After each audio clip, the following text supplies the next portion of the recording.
Oh, I can't wait to give you my answers.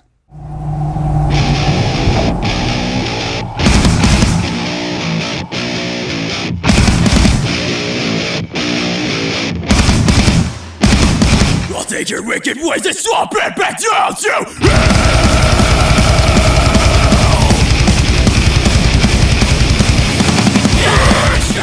What's up, guys? Welcome to the 3,000 subscriber Drumdums Q&A. First off, I want to thank you guys for all the great questions. I really enjoyed going through these, and I'm looking forward to answering them. So let's get into this. Also, before I get started, I want to say I'm back in my old stomping grounds.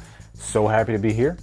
And also, before I get into the questions, I want to announce the winner of the giveaway. And that person is going to win a Vision Steelbook from Avengers Age of Ultron. And the winner is Ian Bulaklak. He is a good friend in the community. I thought his questions were really good, and he's always been a great supporter of my channel.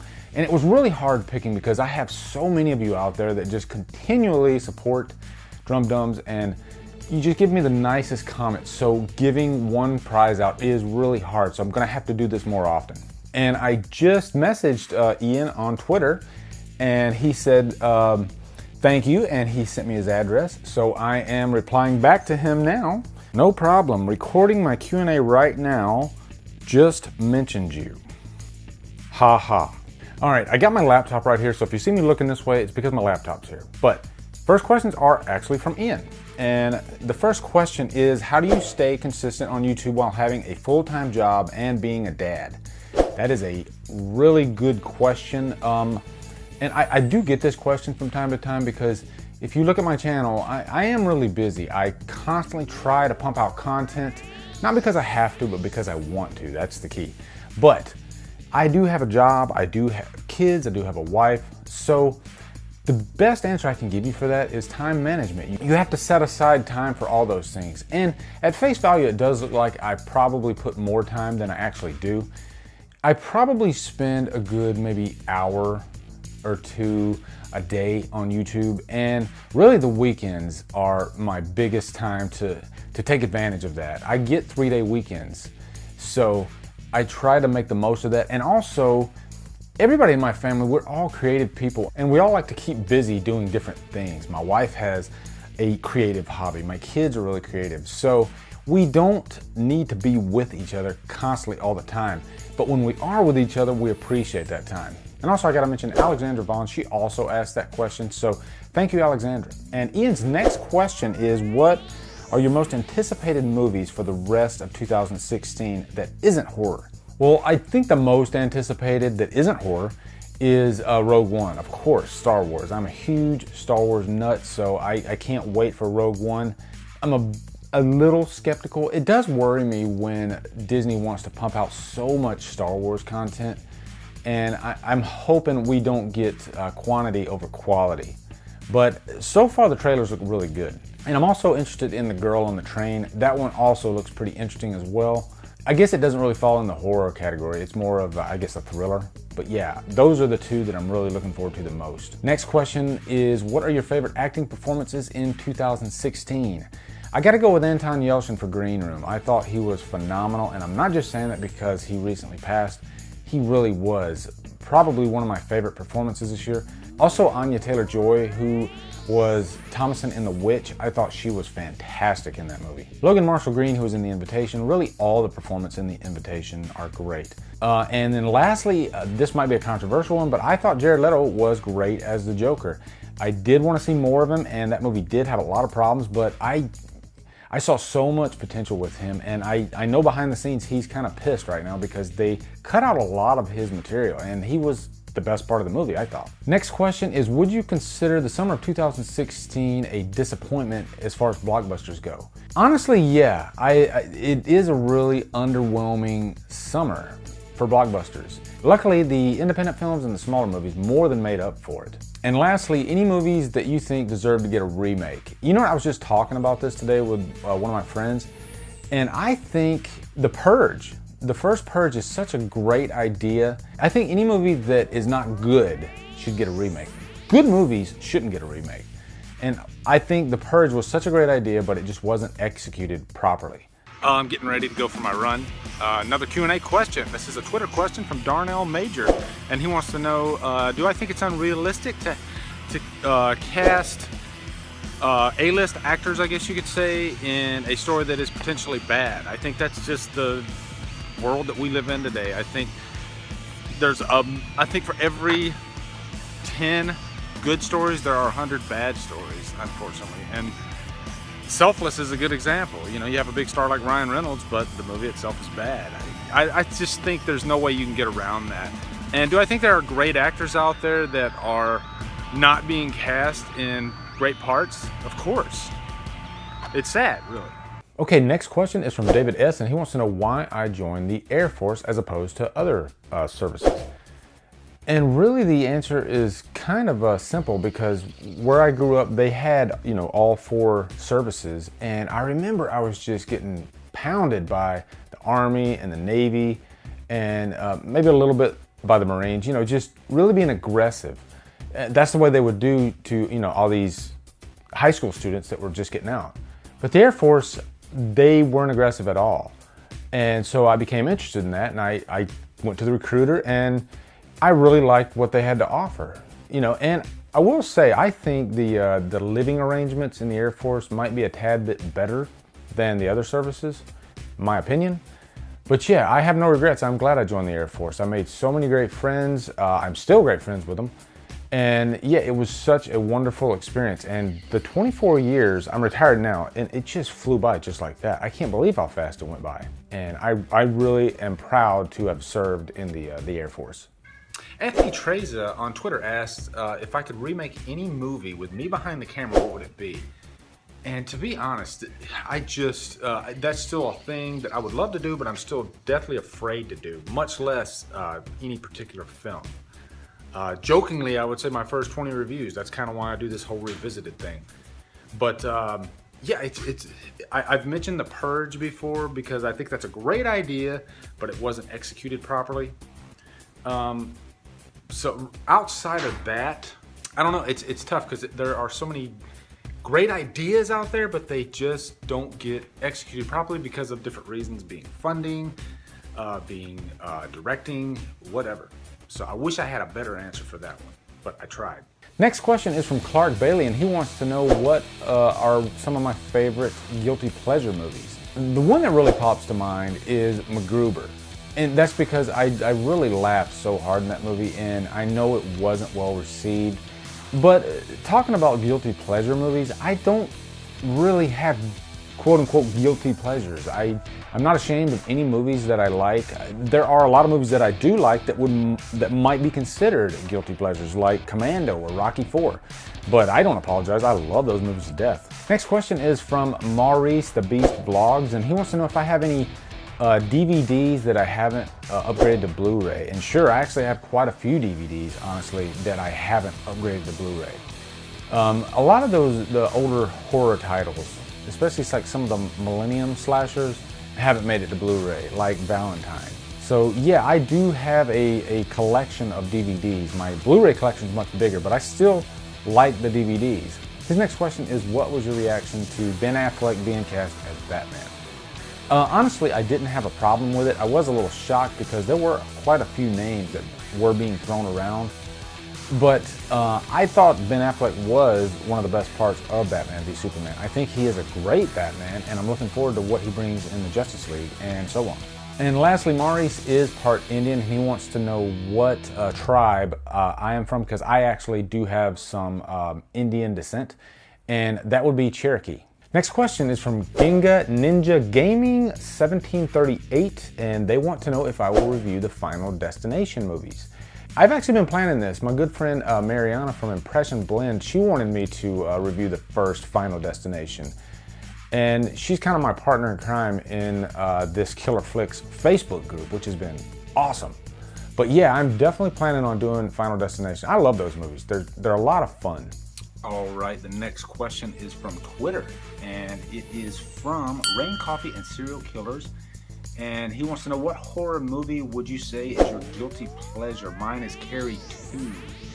Gotta be Sleepaway Camp. I love the first 2 Sleepaway Camps. And Yeah, those are cheesy, fun, I guess you could say guilty pleasures, but yeah, I love those. Next question is from Matatron1000, and he wants to know what inspired me to do YouTube. Really, it was I wanted to express my love for movies. I love movies to death, and I'm not gonna lie, I was seduced from seeing, you know, other YouTubers like Jeremy Johns and Chris Stuckman and all those guys, and I thought, you know what, I think I can do this. And so that was really the big thing. And I've also mentioned this, I've always had a fear of public speaking, and this journey has really helped me with that.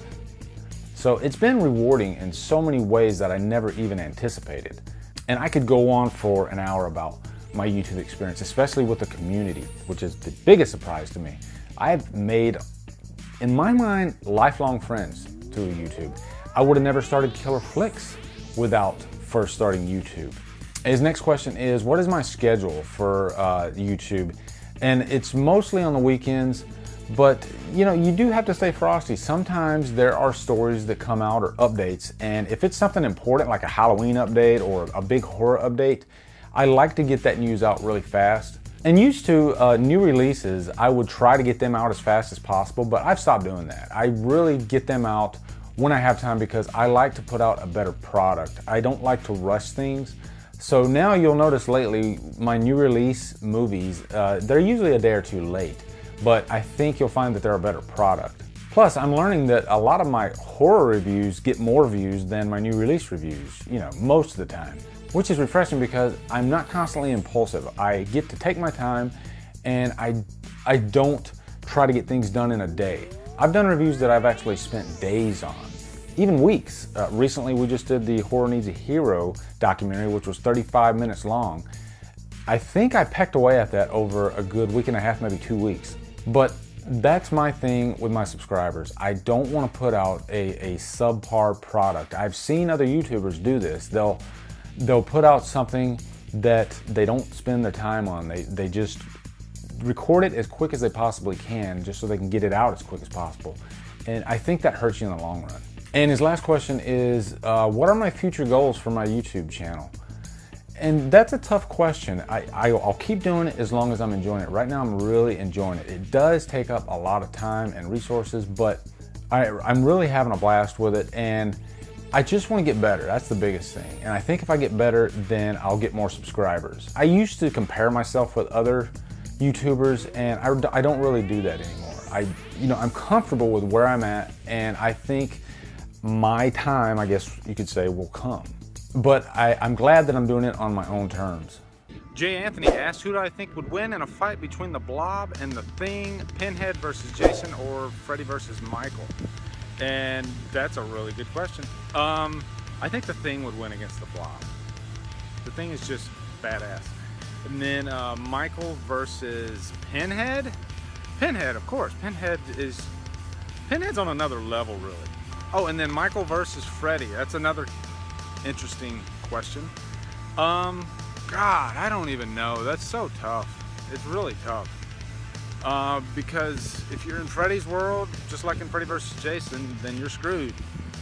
But I think Michael Myers is just so demented a character that it would be more of an interesting fight than the Jason versus Freddy fight. So yeah, that's my answer on those. Shell Bells 91 asks, what are my beliefs as far as the paranormal and the supernatural?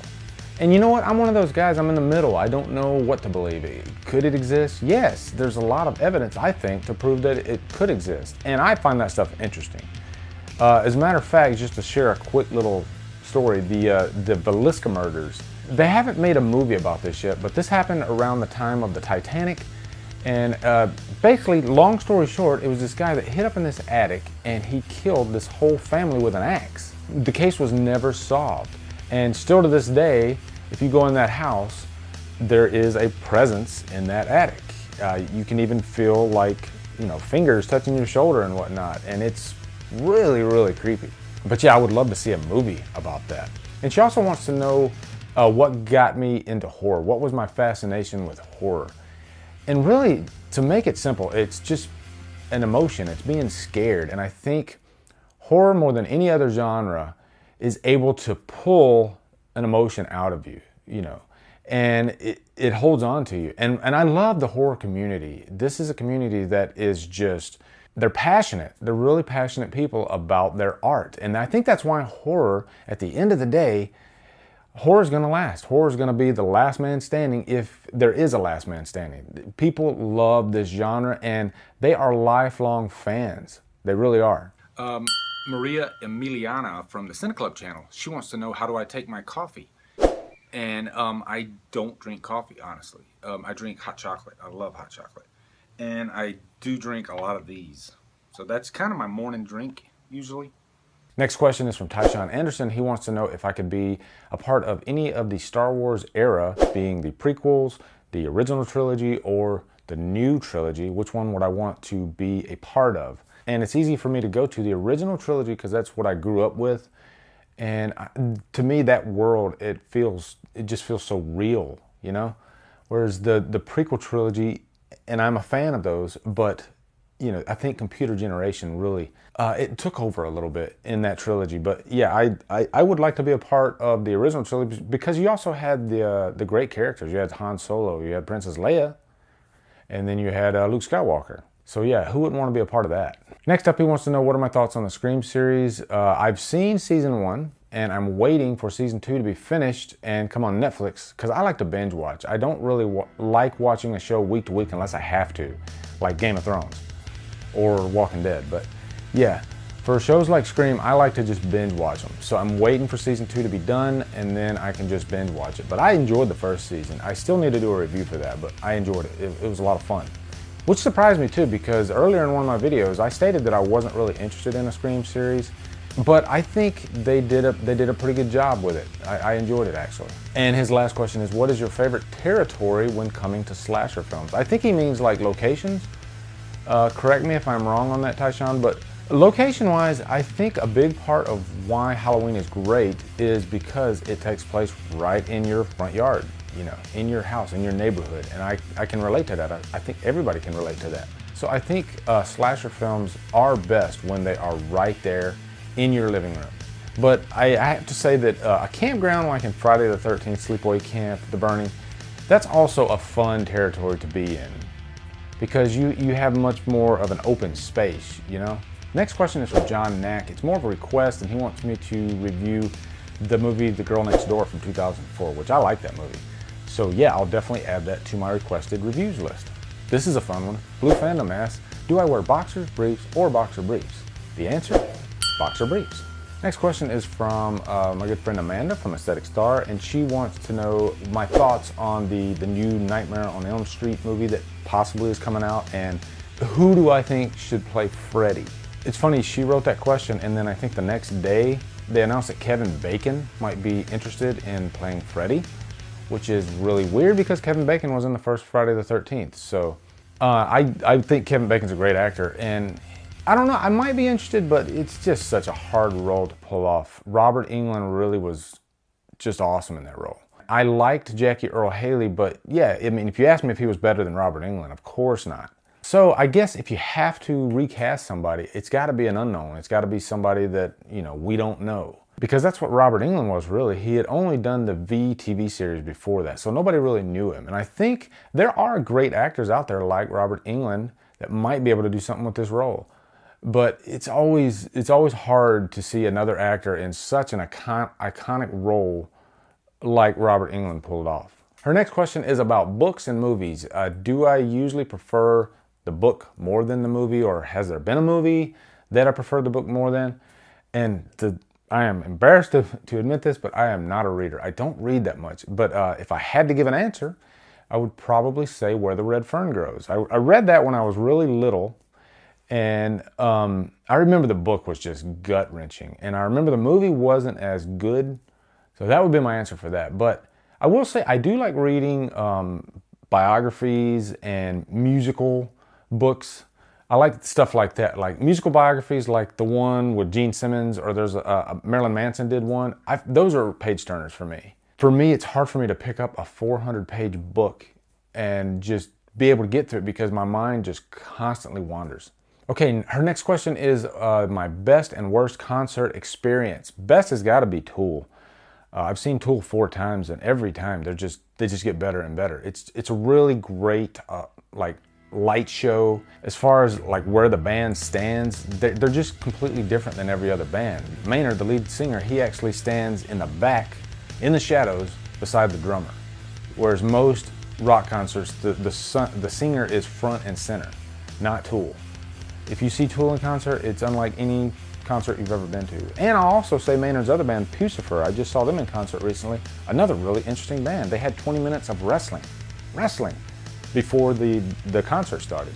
And again, it was just a really interesting concert experience. There was comedy mixed in, and then some of the songs were really dramatic. I like a band that takes you on a journey, and Tool and Pucifer, they do that. Now, as far as worst, I hate it when a band breaks up or they get rid of the lead singer and get another lead singer. Like, I saw Queensryche and I saw Skid Row in concert, but Queensryche didn't have Jeff Tate and Skid Row did not have Sebastian Bach. And it really just was lackluster. I just couldn't get into it. Okay, her last question is, which horror movie villain do you think is the best and which is the worst? And I'm sure you guys can guess, I love Michael Myers. I say that with meaning. He is an interesting killer for me. He's a blank slate, he's pure evil. You know, there are certain moments in that series where he just sends a chill right down your spine. But if I had to pick a bad Michael, I would say Chris Duran from H2O. I think I mentioned this earlier, but yeah, I really didn't care for that portrayal of Myers, which is proof that directing is so important when it comes to horror movies. You can have the greatest killer ever, but if you don't have a good director to make that guy scary, then it won't work. And not to take anything away from Steve Miner. Steve Miner did Friday the 13th Part 2, which is my favorite Friday movie, but sometimes it just doesn't work. But I'd say the worst, and I did some thinking on this, and it's definitely the neurotoxin from The Happening. Talk about a really stupid villain. And then Jack's channel asked, would I like to come to the UK? You know, I've actually been to Japan, I've been to Germany, a lot of different places, Italy, but I've never been to the UK. I might have stopped off there once during going to a deployment, but yeah, I would love to go to the UK. I've always wanted to visit London, and quite a few of my YouTube friends are from the UK, like Brian Lomax. So yeah, I would love that. Okay, so now I'm gonna go for my run. Next question is from Bushman Blue, and he wants to know if I got to meet any of the actors on the Stranger Things set, because I was an extra in Stranger Things. And the answer to that is no. When you are an extra and you're on the set, you have to keep your mouth shut. You do not talk to the actors. Everybody's there to do a job. So it's really quiet on the set and you just have to be focused. So that's the biggest thing. David Harbour, the main character of the show, he stood right behind me in the scene, as you can see.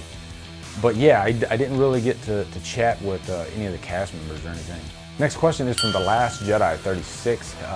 His first question is, what is my favorite movie? I've answered this a million times. It's Halloween. Second one is, which genre is my favorite? Obviously horror. And which movie would be favorite in my genre? Of course, that's Halloween. But to give a second answer on that, my second favorite would probably be science fiction.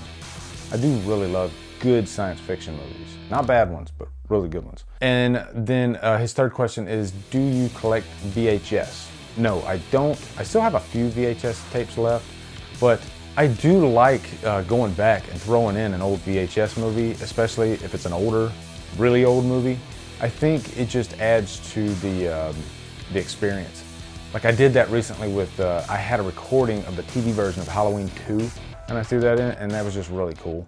Next question is from Matthew the Moose, and he wants to know which of the Star Wars movies is my favorite. And that is an easy one. The Empire Strikes Back. That's one of my favorite movies ever. It's in my top 5. Next question is from Rob Yaller. He wants to know who I think should play Michael Myers in the next movie.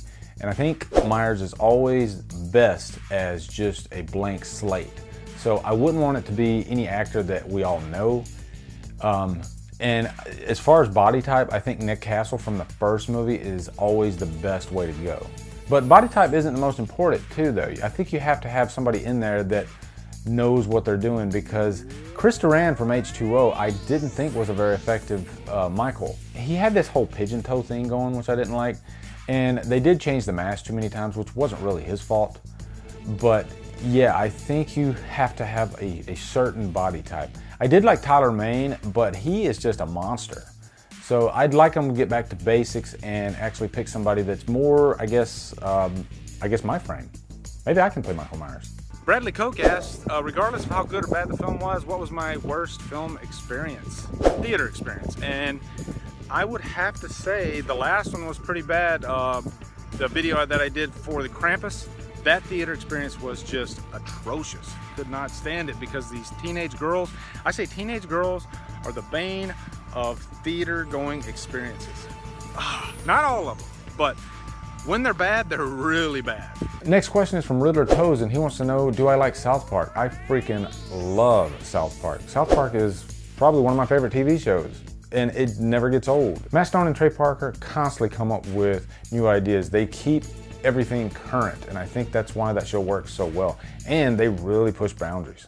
And then the last Instagram question is from Valdez000, and he wants to know which era of horror is the best, 70s, 80s, or 90s. And I gotta go with the 80s, even though the 70s did bring us some great stuff like The Exorcist and Texas Chainsaw Massacre, Halloween, but I think the 80s was just the heyday of slasher horror, and slasher happened to be my favorite subgenre.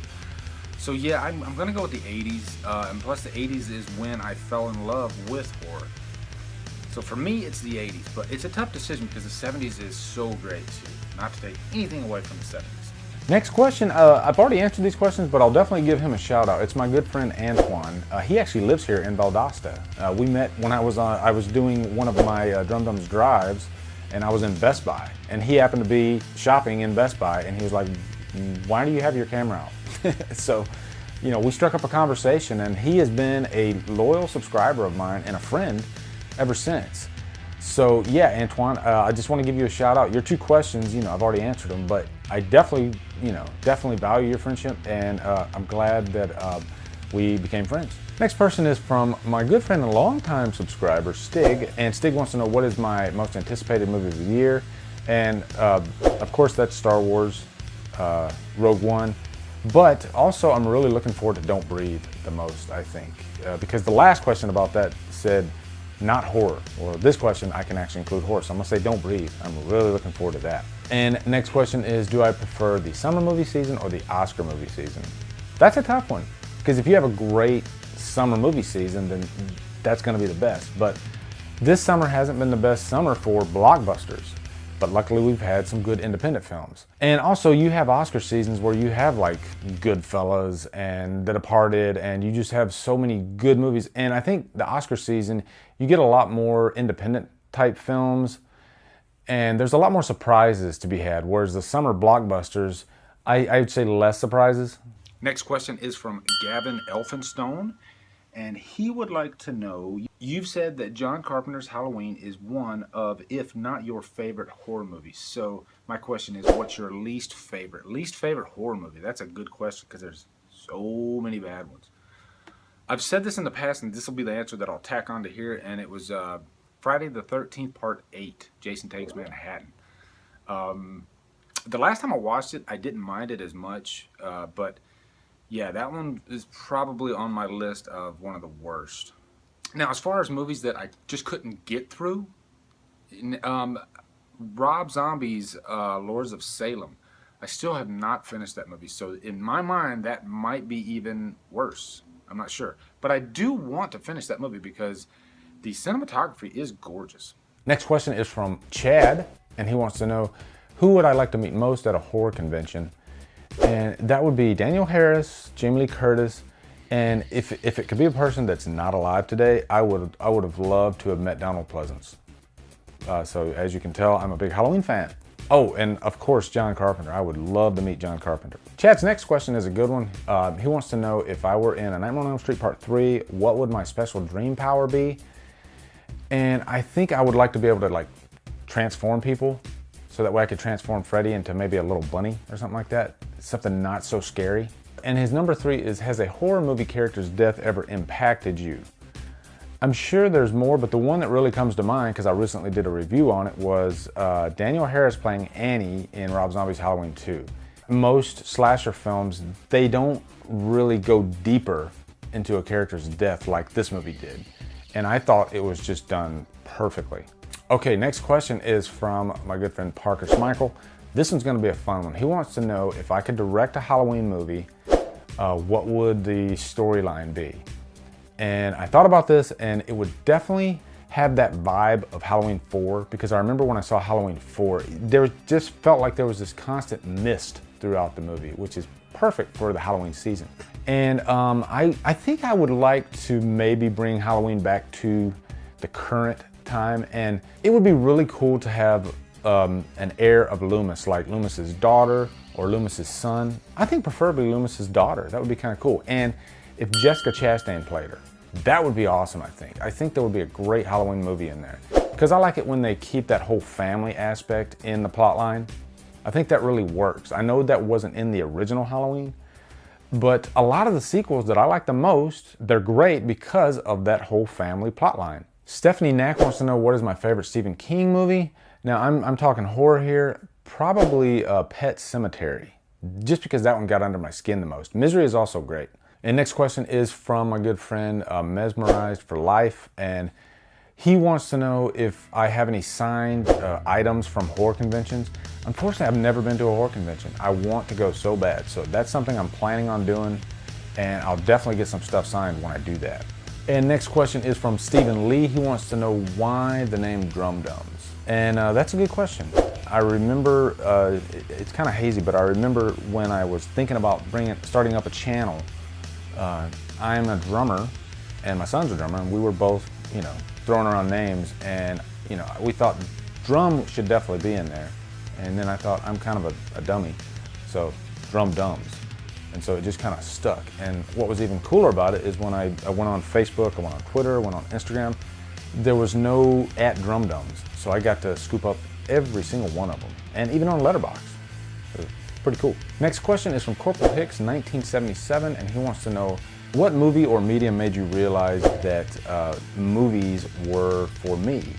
And I would say when I saw The Crow. Before I saw The Crow, I was still a big movie fan, but then I really got into the technical aspects of it when I saw The Crow, because it was just different than any other movie I'd ever seen. And so I became curious, like, how did they film this scene, and how did they film this scene? I liked the color palette and the choices, and yeah. And at the time I was, I believe, 21. But yeah, I saw The Crow in the theater, which was really freaking cool. And it's still one of my favorite movies ever. Next question is from Red Sun, and he wants to know what are my top 3 Tarantino movies. Number 1 is definitely Pulp Fiction. Number 2 is Inglourious Basterds, and number 3 is probably Death Proof, because it's got Kurt Russell. Next question is from Major Heiser, and he wants to know, when is my next review gonna be? I just did a video letting you guys choose between Saw and Hellraiser. And so I'm getting a lot of responses on that one, and it's pretty close actually. Like, sometimes Saw will be taking a huge lead, and then all of a sudden here comes Hellraiser. So I'm figuring that out, and then one of those will definitely be my next review. And he says that he's also glad that I wasn't hurt in the car wreck, which I think is really nice. Thank you. Jay Anthony asked if I could be a victim in any horror movie by any horror icon of my choosing, who would it be? And of course it would be Michael Myers. If I got to be killed by a horror icon, I want it to be my favorite. And then the last question is from Ian. We're going to bookend this with Ian Bulaklak, who won the giveaway. And his question on Twitter was about film festivals and which one would I like to go to. And that would be probably the Sundance. I would love to go to the Sundance Film Festival.